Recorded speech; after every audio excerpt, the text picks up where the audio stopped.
They say the 1950s were perfect. A golden age. A world of smiling mothers in aprons, fathers who brought home the paycheck, children who rode bikes freely on polished suburban streets. But every photograph from that era, every perfect smile, every polished living room, has something just outside the frame. Something unspoken. Something that whispers. And tonight, that whisper becomes a voice. Because behind the white picket fences and starched collars lived families who were quietly breaking. People who were told to hide their pain, to swallow their fears, to never let the neighbors know. This is the story of one such family. A story that could have been anyone's. And by the end, you may realize, the past isn't as far away as we think. Evelyn Harper always woke before the sun. She liked the quiet before the world demanded things from her. Before her husband, Richard, came downstairs with the newspaper folded under his arm, expecting breakfast to be waiting.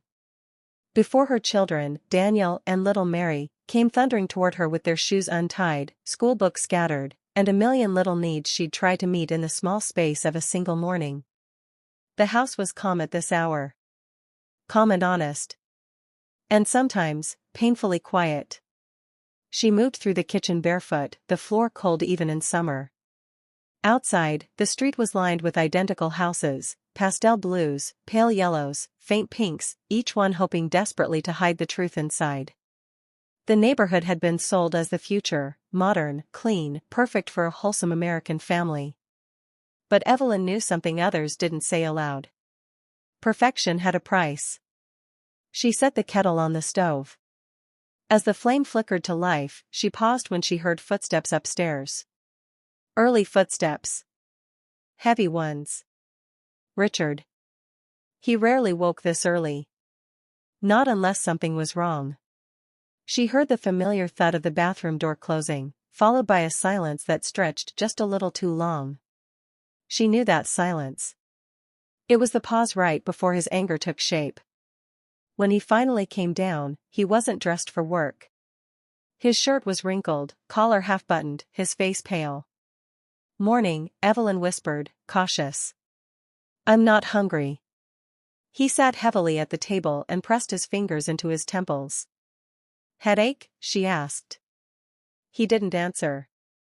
The kettle whistled sharply, cutting the tension for a moment. She turned off the flame and poured the steaming water into 2 mugs. She placed one in front of him. He didn't touch it. "You didn't sleep," she said softly. He looked at her with tired eyes, the kind of tired that went deeper than a bad night. "I didn't get the promotion," he said finally. Her breath stopped. "Oh," she whispered. He'd been chasing that promotion for 3 years. 3 years of late nights, missed dinners, weekends spent at his desk rather than with his children. 3 years of believing it would all pay off. That the extra work would make him proud, make him respected, make him feel like the successful man he was raised to be. But that wasn't how the 1950s worked. Not really.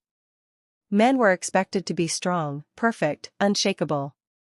And anything less than success tasted like failure. Richard didn't cry, he never had, but his jaw tightened until the muscles trembled.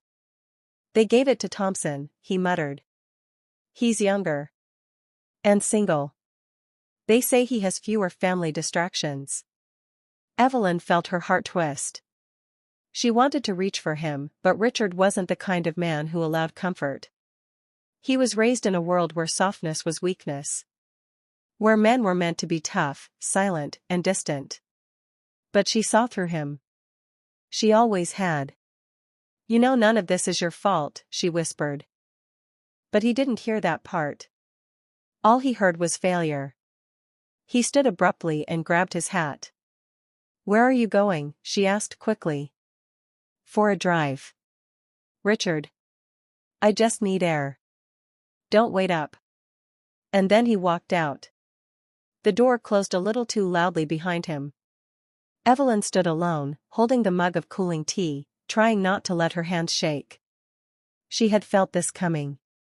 Not the promotion, she'd known he wanted that desperately, but the breaking point. The moment the weight of being perfect became too heavy. She looked around the tidy kitchen, the freshly polished counters, the spotless floor. All of it clean, calm, controlled. Everything in her life required work. Hard work. But the facade was never for her. It was for everyone else. Because in the 1950s, a woman's worth was measured by how spotless she kept her home and how silent she kept her pain. She wiped her hands on her apron and forced herself to breathe. A moment later, little footsteps padded down the hall. "Mommy?" Mary appeared, rubbing her eyes. "Why are you up so early?" "I always am, sweetheart." "Daddy left already?" "Yes." "Is he mad?" Evelyn paused. There it was, another truth families hid from the world. Children saw everything but understood nothing. "He's just tired," Evelyn said gently. "Adults get tired sometimes." Mary nodded and climbed into her lap, resting her head against her chest. Evelyn held her close, breathing in the soft scent of her daughter's hair. These were the moments that reminded her why she kept going. Why she kept holding the world together with quiet hands and forced smiles. Later, when the children were at school, Evelyn scrubbed the kitchen as if scrubbing could erase the morning. But as she worked, she kept noticing small things she had ignored for years: cracks at the corner of the ceiling, peeling paint behind the stove, loose hinges on the pantry door. Signs that time was moving forward whether she wanted it or not. By the afternoon, the sun hung low and golden. She sat on the front porch with her sewing basket when she saw her neighbor, Margaret, approaching with her hair perfectly curled, wearing pearls even though it was just another weekday. Margaret was the type of woman magazines praised. Always smiling. Always composed. And secretly, always exhausted. "Lovely day, isn't it?" Margaret said cheerfully. "Yes," Evelyn replied. But Margaret looked at her more closely. "Are you all right, dear?" Evelyn hesitated. Her heart begged to spill everything. To finally admit she wasn't perfect. That her husband was hurting. That she was tired of pretending. But secrets were currency in the 1950s. Women traded them carefully, never for free. She smiled politely instead. "Just a long morning." Margaret nodded knowingly, though she didn't push. She sat beside Evelyn and opened her own sewing kit. For a few minutes, they worked quietly. But then Margaret whispered, "Sometimes I wish someone would ask me if I'm happy. Not if the children are happy. Not if my husband is happy. Me." Evelyn froze, needle in hand. There it was, the truth behind the perfect neighborhood. Real people. Real fears. Real loneliness. She smiled sadly. "If someone asked me," she said softly, "I don't know if I'd know how to answer." Their eyes met. No judgment. Just recognition. The sun drifted lower, casting warm orange light over their shared silence. When Richard finally returned home that night, he didn't slam the door or shout. He simply entered quietly, his shoulders hunched, his eyes distant. A version of him that frightened her more than anger ever had. "We'll talk tomorrow," he murmured before disappearing into the bedroom. Evelyn stood in the hallway long after he was gone, her hands trembling. Tomorrow. Everything depended on tomorrow.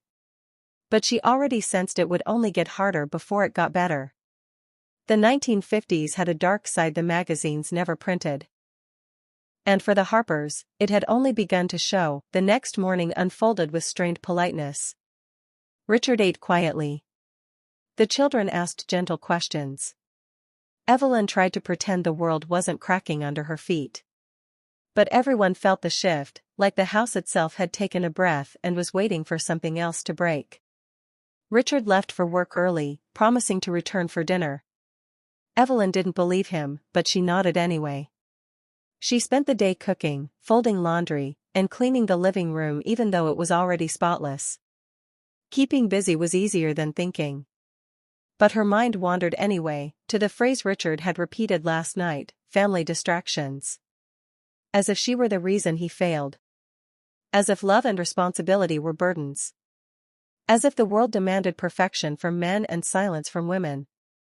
That afternoon, she visited the market, where she saw more faces hiding more stories. A young mother with dark circles under her eyes. An older woman checking prices twice as if she secretly feared she couldn't afford groceries. A teenage girl staring longingly at a bulletin board for nurses training, knowing her parents would never allow her to choose work over marriage. The 1950s were full of cages dressed as homes. As she walked back carrying 2 heavy paper bags, she passed Mrs. Callahan's house, the one with the perfectly trimmed hedges and the polite son who always said yes ma'am. But today the door was open, and shouting spilled into the street. "Stop crying. Please, I didn't mean. Don't talk back to me." Evelyn froze. The voice was Mr. Callahan's. The woman sobbing was his wife. No one else on the street stopped. No one even looked. This was the rule of the era. If the pain wasn't in your house, you pretended it didn't exist. Evelyn clutched her grocery bags tighter. She wanted to help. To knock. To say something. Anything. But fear held her still. Fear of judgment. Fear of making things worse. Fear that someone might one day hear the same sounds coming from her house. As she walked away, guilt gnawed at her. Silence, she realized, was its own kind of harm. When she arrived home, she found a small envelope slipped under her door. Inside was a handwritten note. "If you ever need to talk, I'm here. Margaret." Evelyn's throat tightened. That simple gesture felt like a lifeline. Hours later, dinner was set, the children were washed and ready for bed, and still Richard hadn't come home. The food cooled slowly. The clock ticked louder with every passing minute. When the door finally opened near midnight, the first thing she smelled was alcohol. He wasn't drunk. Not quite. But the scent clung to him like an apology he didn't know how to make. He walked into the living room and sank heavily onto the sofa. "Are you eating?" she asked gently. "No." "Do you want to talk?" "No." "Did something happen?" He looked at her with defeated eyes. "I don't know who I am anymore, Evelyn." Her heart cracked. Not because of his words, but because of the pain behind them. She sat beside him carefully. "You're human," she whispered. "That's who you are." "No," he shook his head sharply. "I'm supposed to be the man of this house. I'm supposed to provide. I'm supposed to be strong. You are not enough." His voice broke. Just a little. But enough. And then something she had never seen in their years of marriage happened. A single tear slipped down his cheek. Not many men in the 1950s cried. They weren't allowed to. But sometimes the heart pushed past the rules. He was silent afterward, staring at his hands with shame, as if even that single tear betrayed him. Evelyn gently placed her hand over his. "You're still you," she whispered. "Still the man I married. Still the father who reads Mary bedtime stories even when he's tired. Still the man who taught Daniel how to ride a bike. One promotion doesn't change that." He didn't answer. But he didn't pull away either. For Richard, that was something. Days passed. Some good. Some tense. Some heavy. The children sensed the shift but didn't understand it. They tiptoed around their father, careful not to upset him. Mary became clingier. Daniel became quieter. When Evelyn tucked them in one night, Daniel whispered, "Is Daddy mad at us?" Her heart twisted. "No," she said firmly. "Your father loves you more than anything." "Then why is he sad?" "Because sometimes grown-ups get lost," she whispered. "Sometimes they forget they're allowed to feel things." Daniel nodded slowly. "If he's lost, can we help him?" Evelyn felt a tear slip down her cheek. "Yes," she whispered. "We can help him. Together." The next morning, she made a decision. One she'd been too afraid to consider. She wrote a small note and left it on the kitchen table where she knew Richard would see it. We can't keep pretending everything is fine. We need help. Not because we're weak, but because we're human. Let's talk to someone. Together. She expected anger. Maybe even silence. What she didn't expect was for Richard to come home that evening with the note in his pocket, folded and refolded so many times the edges were soft. "Do you really think someone could help us?" he asked, voice low. "Yes," she whispered. "I do." He hesitated, then whispered, "Okay." One word. But a heavy one. They began seeing a quiet, older counselor in town, someone who didn't judge, didn't scold, didn't measure them against the impossible standards of their era. The first time Richard spoke honestly, he shook so hard the chair creaked. The first time Evelyn admitted she felt lonely, she cried harder than she ever had. But slowly, painfully, gently, something began to mend. They talked about expectations. About the pressure to be perfect. About the crushing silence that held their marriage hostage. About the rules their parents taught them, rules rooted in fear, pride, and outdated ideas of strength. Richard learned to breathe again. Evelyn learned to speak again. The children learned to stop tiptoeing. And the house, once tight with tension, felt lighter, as if the walls themselves had been waiting for them to tell the truth. One evening, months later, as the sun set in soft golden hues, Richard stood on the porch beside Evelyn watching the children chase fireflies. "You know," he murmured, "I always thought strength meant being unbreakable." "And now?" she asked. He took her hand gently. "Now I think strength is being brave enough to be honest. Even when it hurts." She smiled softly. "That's all I ever wanted." He paused, then whispered something he hadn't said in months. "Thank you, for not giving up on me." She squeezed his hand. "I never would." As the sky deepened into twilight, the world felt quiet again. Not the dangerous quiet of secrets, but the soft quiet of truth. Their life wasn't perfect. It never would be. But perfection had never been the goal. Love was. Honesty was. Family was. And sometimes, the dark side of an era teaches you to search harder for the light. In the end, the 1950s weren't a dream or a nightmare. They were simply real, messy, complicated, painful, and beautiful in their own limited way. And the Harpers? They didn't escape the darkness. They walked through it. Together. And that made all the difference.